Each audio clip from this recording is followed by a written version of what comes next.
السلام عليكم. وجه أنثوي جميل، ولكن صديقتنا اللي شرفتنا النهارده بتشتكي من مشكله كبيره وهي البروز اللي في ظهر الانف.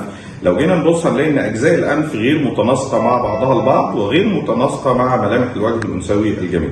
ازاي هنقدر نوفق بين ملامح الانف وملامح الوجه وفقا لمعايير الانف المثاليه؟ زي ما احنا عارفين ان عرض الانف يكون قد اتساع حدقه العين ويكون قد تلتين فتحه الفم.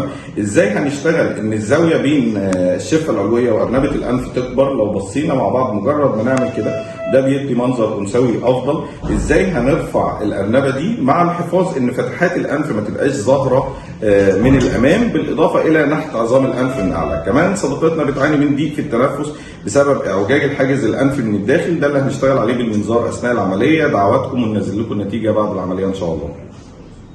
شكرا لدعواتكم الجميله. انف مصريه انثويه تم نحتها على الطريقه الفرعونيه زي ما احنا شايفين. ارنبه الانف محدده تماما، تنظر لاعلى، سبورتد، مش هتقع اثناء الضحك.